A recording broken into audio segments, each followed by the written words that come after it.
사무엘하 14장은 3년 동안 도망을 갔던 압살롬이 예루살렘에 있는 다윗의 곁으로 돌아오는 이야기를 들려주고 있습니다.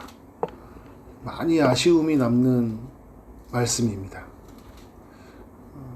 첫 번째는 다윗이 너무 쉽게 군대 장관이었던 요압의 그 간청을 받아들였다라는 거예요. 오늘 1절을 보면 수르야의 아들 요압이 왕의 마음이 압살롬에게로 향하는 줄 알고, 그래서 그 압살롬을 이제 데려와도 되겠다. 왕이 이게 떨어져 있지만 그 왕의 마음을 읽을 수 있잖아요. 아들하고는 떨어져 있지만 또 아들을 많이 그리워하고, 그래서 아들과 같이 함께 있었으면 좋겠다. 그런데 다윗도 데려올 수 없는 건 뭐냐면, 이 셋째 아들이 첫 번째 아들을 죽였잖아요. 계획적인 살인이었거든요. 이건 율법으로 보면 죽여야 되는 거예요. 그런데 이렇게 이 공의로 할 수 없는 또 이 다윗의 마음이 있어요. 바로 죽일 수 없는. 그런데 이걸 이제 하나님이 풀어 주실 때까지, 용서해 주실 때까지, 인간적인 편에서 보면 빨리 만나는 게 좋죠. 어차피 아들과 부모의 관계잖아요. 그래서 부모의 관계이기 때문에 빨리 풀어지면 좋은데, 그러나 이건 또 영적으로 하나님과의 문제이기도 해요. 이게 쉽게 그렇게 막 해결되는 문제는 아니에요. 철저한 그 회개하고 자숙하고 반성하는 것이 이렇게 보여줘야 되잖아요. 그래서 이 3년이라는 시간이 있었는데, 요압은 이 정도면 되지 않았을까? 이런 생각이 들어서 그 압살롬을 데려오려고 하는데, 바로 말하면 다윗이 들어주지 않을 것 같으니까 자기 나름대로의 방법을 쓰는 거예요.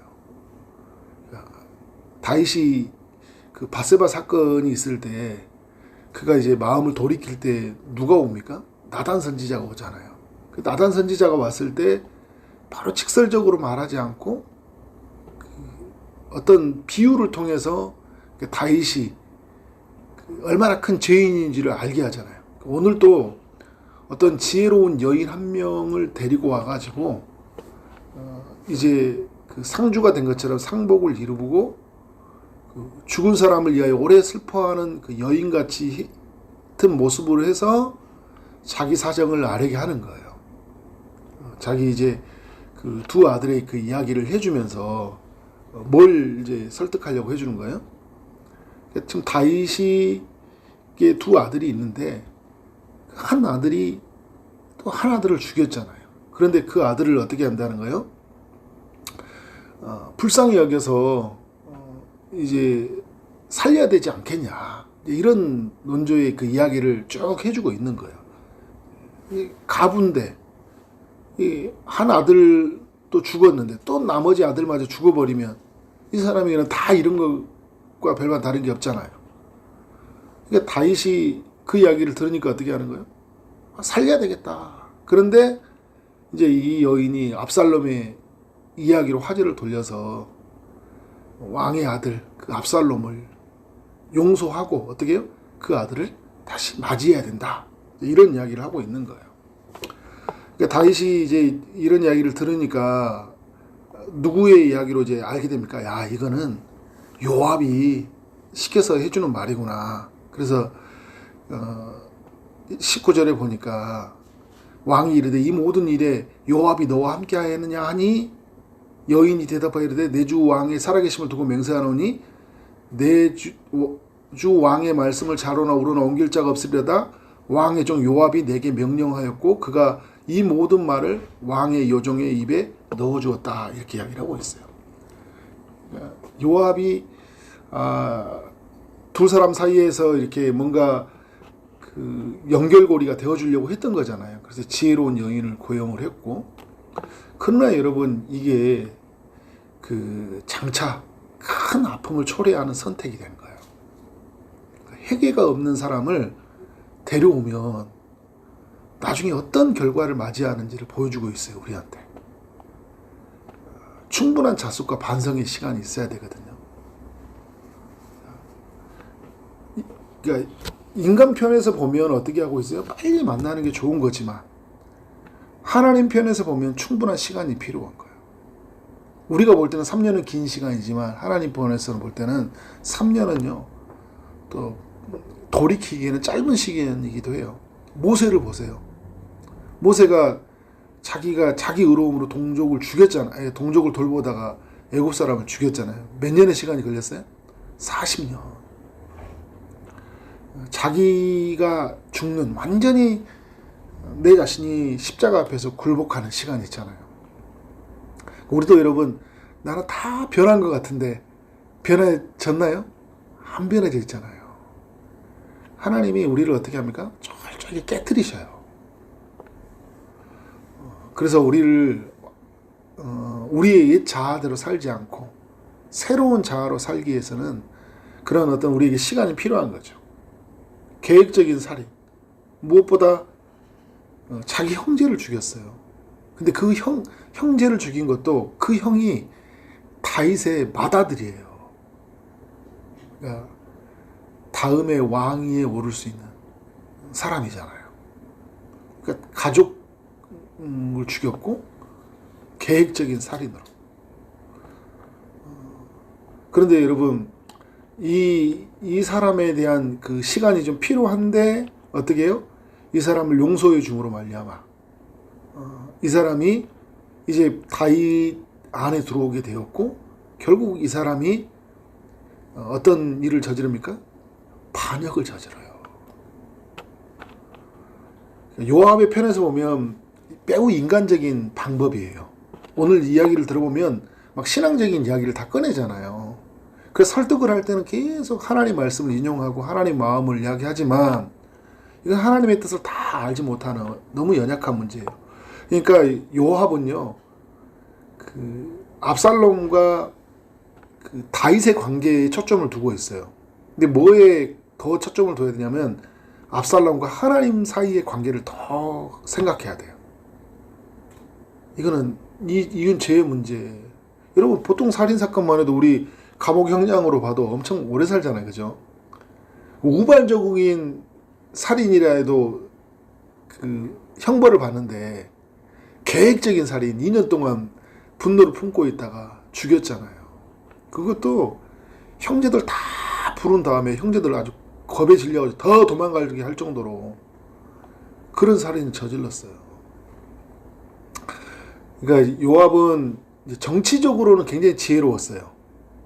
어쨌든 아버지와 문제를 풀면 나라가 좀 편안하잖아요. 사람들이 생각할 때 이 압살롬이 없으니까 나라가 이게 어수선하거든요.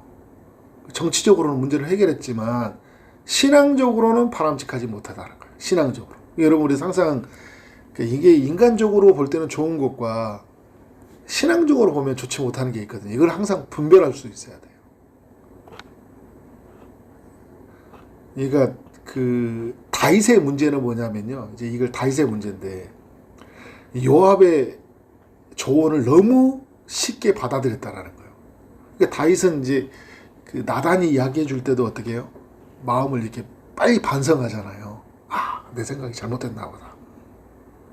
근데 이 지혜롭게 조언해주는, 이제 지혜롭게 조언해줬다고 하는데, 사실 이게 다 이게 요압이 넣어준 말이잖아요. 그죠? 아주 미성숙한 사람이 주는 조언을 너무 쉽게 받아들인 거예요. 그런데 여러분, 우리가 기억해야 될 게 뭐냐면, 지혜롭게 들리는 누군가의 조언이 있잖아요. 누가 봐도 맞아. 현명한 거야. 이건 너무 객관적인 거고, 이건 누가 봐도 당연한 거예요. 그러나 이건 하나님의 뜻이 아닐 수 있다. 문제를 또 빨리 해결하려고 하다가 이건 더 문제가 생길 수 있다. 인간적으로는 서로 가까워질 수 있지만 하나님과는 우리가 거리가 더 멀어질 수 있다는 것을 기억해야 돼요. 이게 여러분, 이게 하나님과 더 멀어진 사건이 되는 거예요. 두 번째, 이 다윗의 아쉬움이 나타나는데 그건 뭐냐면 하나님께 묻지 않는다라는 거예요. 다윗이 이 어떤 문제가 생기면 항상 하나님께 묻는 사람이잖아요. 내가 해야 됩니까? 말아야 됩니까? 그러니까 이 부분, 이거 여러분, 다윗이 그 나단에게 자기 죄가 드러났을 때는 이거는 묻지도 않고 이거 바로 회개해야 되는 거예요. 왜냐하면 자기가 알잖아요. 죄의 문제이기 때문에. 이건 회개해야 되는 문제이기 때문에 바로 엎드려져야 돼요. 그러나 압살롬을 데려오는 문제는 바로 해결할 문제가 아니에요, 여러분. 어떻게 해야 돼요? 하나님 앞에서 하나님 데려와야 됩니까? 데려오지 말아야 됩니까? 그렇게 잘하던 에봇을 가지고 와서 우림과 둠밈으로 하나님의 뜻을 묻는 그가 이때는 하지 않아요. 그래 여러분, 이게 이 다윗의 아쉬움이에요. 하나님께 묻지 않는 거. 그리고 이 14장이 주는 세 번째 아쉬움 뭐냐면 이제 압살롬의 이야기예요. 압살롬은 여전히 회개하지 않고 있다라는 거예요. 3년 동안 도망갔잖아요. 도망간 거지 회개한 거 아니에요. 숨어 있었던 거예요. 그냥 반성하는 시간이 아니에요. 자숙하는 시간이 아니에요. 그냥 아버지를 피해 있었어요. 이런 압살롬이 돌아온 거예요. 근데 여러분 이제 그 다윗의 마음 속에 그 어떤 게 있었냐면 24절에 보니까 왕이 이르되 그의 집으로 물러가게 하여 내 얼굴을 볼 수 없게 하라. 데려온 다음에 어떻게 해요? 얼굴을 보지 않는 거예요. 그러니까 아직 압살롬에 대한 완전한 용서가 이루어지지 않았다라는 거. 바로 맞이할 수 없어요. 그러니까 아버지의 집으로는 데리고 왔지만 얼굴은 보지 않아요. 다윗의 마음속에 뭔가 이렇게 확신이 없는 거잖아요. 이게 묻지 않고 가져온 결과이기 때문에 이런 거예요. 그래서 이 다윗에게 나름 이제 지혜죠. 이건 하나님이 해결할 수 있는 시간을 또 두고 있다. 그런데 여러분 어떻게 합니까? 이 압살롬이 자기를 데려오지 않는 아버지에 대해서 매우 분노해요. 그러니까 이 압살롬은 자기 여동생이 성추행을 당했을 때 다윗이 침묵한 것에 대해서 몹시 분노했거든요. 그런데 또 어떻게 합니까? 아버지가 나를 안 봐주는 거예요. 여기서도 견디지 못해요. 모든 건 이 사람은 자기 마음대로 돼야 돼. 자기 시간에, 자기 방법. 그래서 여러분 어떻게 합니까? 요압이 자기를 데리고 왔잖아요. 그 요압에게 또 간청을 하는 거예요. 아버지 좀 만나게 해주라. 아버지 얼굴 좀 보게 해달라. 근데 요압이 이제 알고 있죠. 요압이 데려오면서 이 아들을 만나게 하면 안 되겠다. 그러니까 왕이 얼굴 만나지 못하는 걸 보면서 자기가 어떻게 할 수 없는 걸 알아요. 내가 더 이상 가면 안 되겠다. 그런데 어떻게 합니까? 압살롬이 요압의 집에 그 밭에 불을 질러버려요. 자기가 하고 싶은 것은 반드시 하는 사람이에요. 죽이고 싶으면요 2년 동안 칼을 갈고 어떻게 해요? 계획적으로 살인해버리잖아요. 아주 무서운 사람이에요. 근데 이 압살롬이 이제 다음의 보위의 왕의 자리에 갈 수 있는 사람이거든요. 첫째가 죽었으니까. 둘째도 이제 나타나지 않잖아요. 그죠? 이 성경에서는. 이 압살롬이에요. 이 사람 왕이 되면 돼요? 안 돼요? 안 되는 거예요. 그러니까 이제 이 압살롬의 마음속에는요, 아버지 집에 돌아가는 이유가 뭐예요?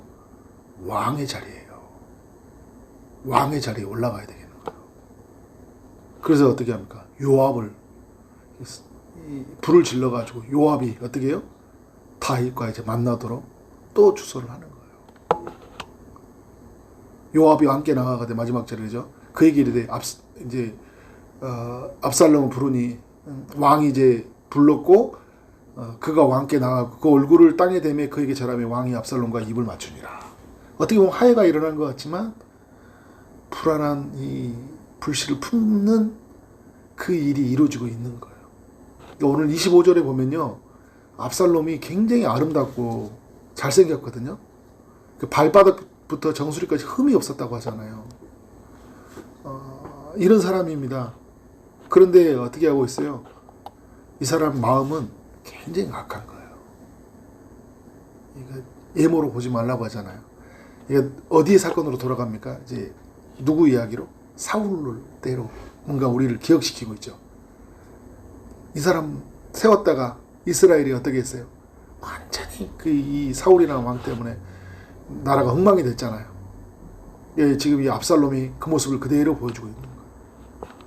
예, 여러분 세상에서 가장 아름다운 사람은요, 겸손한 사람이고요, 회개할 줄 아는 사람이고요, 자숙하고 반성할 줄 아는 사람이에요. 그런데 이 압살롬은 겉으로 보면 아름답지만 내면은 어떻게 해요? 전혀 아름답지 못한 사람, 악한 사람이에요. 겸손하지 못하고 교만하고 회개할 줄 모르고 여전히 당당하고 여전히 자기 힘으로 뭔가를 해보려고 하고 3년 동안 변화된 것 같은데 전혀 변화되지 않는 사람. 아버지가 2년 동안 만나주지 않았잖아요. 그런데 2년 동안 그 아버지를 만나주지 않은 것 때문에 분노하고, 그리고 여러분 이제 나중에 15장에 가면 어떻게 해요? 이제 어떤 일이 납니까? 아버지 자리까지 가야 되겠다. 입 맞추고 나서 그가 딱 했던 행동은 뭐냐면 이제 왕의 자리 찬탈을 하기 위해서 엄청난 계략을 짭니다. 또 4년이라는 시간. 그 사람은 이게 2년 동안 죽일 계획을 짜고 3년을 도망가고 또 돌아와서 2년 동안을 또 계획을 짜다가 4년 동안 또 어떻게 합니까? 이제 본격적으로 왕의 자리를 차지하게 계획을 짠 다음에 결국은 아버지 왕의 자리를 빼앗아 버려요. 무서운 사람이에요, 여러분. 그러니까 이런 사람을 어떻게 해요? 어떤 사람을 이제 용서한다고 할 때, 이건 굉장히 중요한 부분이다. 공의와 사랑이 뭘까요? 정말 이게 하나님의 지혜가 우리에게 너무 많이 필요한 것 같아요. 그러니까 막 쉽게 용서해가지고 어떤 자리에 확 세워놔버리면 안 되는 거예요. 그 일을 탁 맡겨놓고 그냥 그 사람 뭐 그냥 이제는 됐잖아, 이렇게 안 된다는 거. 충분히 묻고 그 사람, 우리는 여러분 우리 편에서는 하나님 철저하게 기도하고 그 사람 편에서는 어떻게 해요? 정말 하나님 앞에서 엎드리고 자숙하고 반성하고 하나님이 세워주실 때까지. 모세의 이야기가 우리에게 주는 교훈이죠. 이렇게 공동체는 세워져야 된다. 그래야지 하나님이 인도하시는 하나님 은혜 주시는 것들을 만나게 된다. 이런 이야기 우리 모두에게 있기를 주의 이름으로 축원합니다. 기도하겠습니다. 하나님 감사합니다. 사무엘하 14장의 말씀을 통해 우리 모두에게 교훈하시니 감사합니다. 지혜롭게 해주는 것 같은 조언도 하나님의 뜻이 아닐 수 있다는 것을 또 알게 하시니 감사합니다. 또 인간의 그 관계를 문제를 빨리 해결하려다가 하나님과 관계가 멀어질 수 있다는 것도 알려주셔서 감사합니다. 하나님께 묻지 않는 이 결정들 나중에 큰 아픔을 초래할 수 있다는 것을 알고 늘 하나님께 묻는 우리의 삶이 되게 하여 주옵소서. 세상에서 가장 아름다운 사람은 겸손한 사람이고 회개할 줄 아는 사람이라는 것을 알고 순간순간마다 정말 하나님께 우리의 마음을 아뢰고 회개하고 그래서 하나님의 뜻으로 살아가는 우리 모두의 삶이 되도록 인도하여 주옵소서. 주님께서 오늘 또 그것도 놀라운 일들을 행하여 주실 줄 믿사옵고 예수 그리스도 이름으로 기도를 싸움나이다. 아멘.